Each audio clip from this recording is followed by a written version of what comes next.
I am Joe Swash, and I believe in some sort of afterlife. In my head, what I think a ghost is, I suppose I think they're like dead people, like the spirits of dead people that are just waiting, or they've got some unfinished business, they need to pass on a message, or they're stuck, God don't know whether to stick them into hell or heaven. I'm terrified of coming face to face with the paranormal. But then, I don't think I can 100% believe in ghosts or spirits if I haven't seen one. So, I went on a journey to try and find some hard evidence that ghosts are real. So I'm going to be stuck in a room with a sex demon. Great. No, we don't know whether there is a chance that it's stuck up there. Oh, stop it. I spent the night in some seriously spooky places. This is probably the worst thing I've ever done. I met people who are convinced that the dead never go away. He just says to tell you that he loves your little boy. You've won outside the door already. Others told me I was on a wild goose chase. I wouldn't say that there are stranded souls roaming the world. Do you believe in ghosts? I've come across so many cases of people faking it. But then, something happened that I can't explain.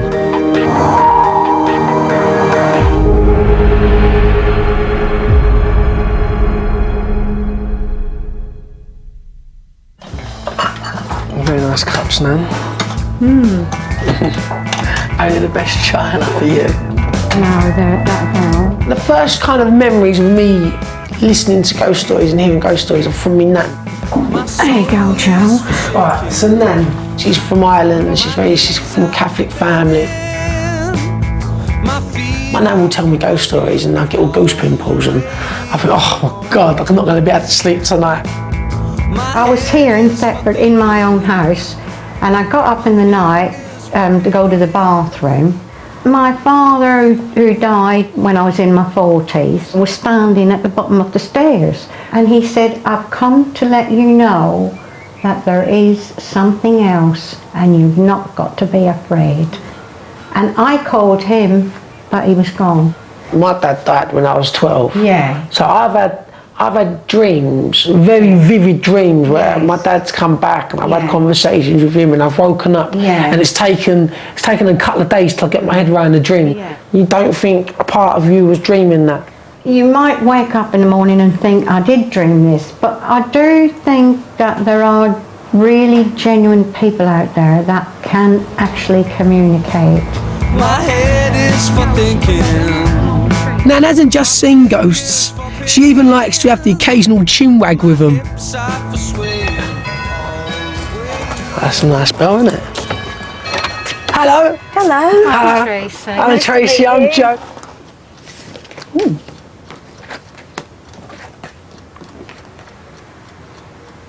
There's a gentleman coming through.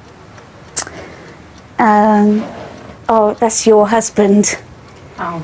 He's coming Tell him in. not to bring his cigarette. Just as he's talking, there's a man coming in, and he's saying father, and he keeps wanting to get something from the bedroom. I'm going to like a pot of ashes, and like it would have been something you would have said goodnight to.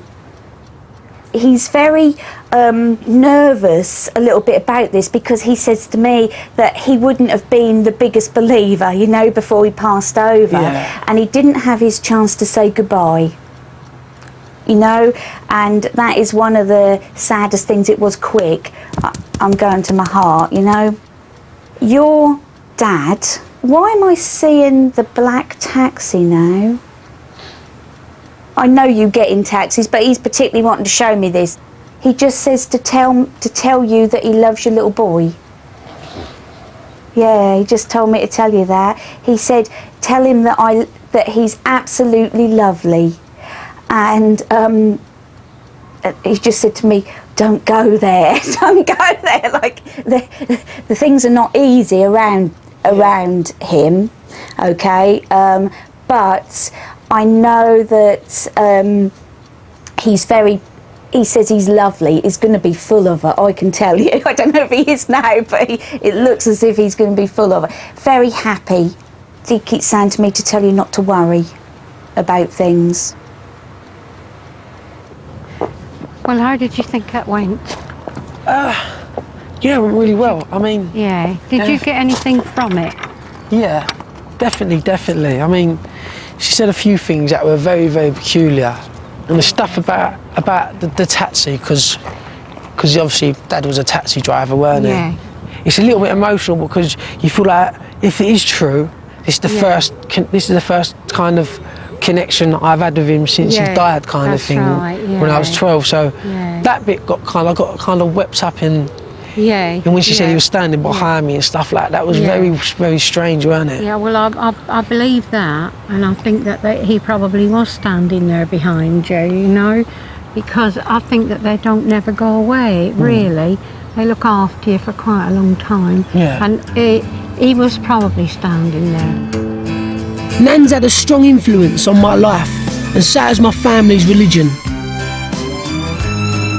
The Catholic Church teaches you that the spirit lives on after death, but what I want to know is what they'll make of my ghost hunting mission. Dear God, sorry to disturb you, but I feel that I should be loud and clear. What would be your definition of a ghost? As a Catholic, I would say we do believe that there are spiritual forces, spiritual beings at work in the world, and their influence is in the world. But I wouldn't say at all that we would have this belief, which some people think, that there are stranded souls roaming the world. So if that's what people mean by ghosts, I would say we don't, as Catholics, believe in that. I've met people who believe that they can speak to spirits. Who do you think that they might be communicating with? When it comes to calling on the dead or the unknown, we should avoid this at all costs, because we're never quite sure what we're opening ourselves up to. And there's a great risk that we can open ourselves up even to our own delusions, or to very harmful, evil spiritual forces. We talk about demons and devils, but these are spiritual creatures that have turned to evil. So I'd say to anyone, especially to a Christian, turn to God, and not to be going into dangerous, unknown territory of opening our hearts to malevolent forces. We all need a big reduction in amount of tears. So are ghosts really the devil in disguise? Fighting in the street, 'cause they can't make opinions meet. Not all Christian churches think so.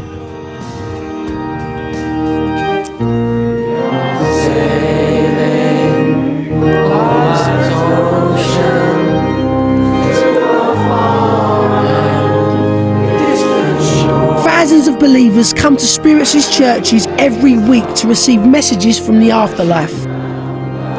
As well as sermons, spiritualist mediums speak to the dead. He has worked with us before, and I know that you all thoroughly enjoyed his demonstration. He's a mere 17 years old. So let's give a nice warm welcome to Mr. Ross Bartlett.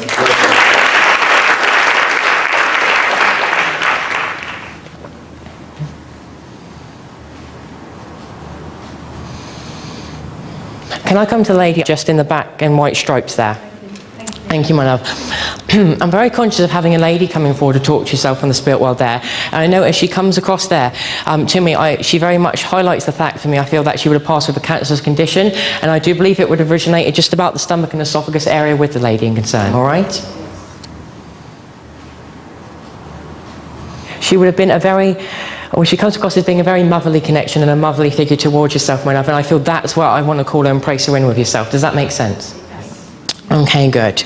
Towards the end there, it was as if we lost that whole character that Mum was, all right? Which was a very outgoing, a very bubbly, and a very lively individual. And does that make sense? Because it's as if she went in herself so much, my love, there. We're just left with a very quiet, almost shadow of her former self, I have to say, okay? And I think I'll leave you there. God bless. What did you make of it? I thought it was interesting, you know. He certainly got a lot of this stuff right. Utterly brilliant. I mean, I had messages from him before, and Yeah. he's so spot on.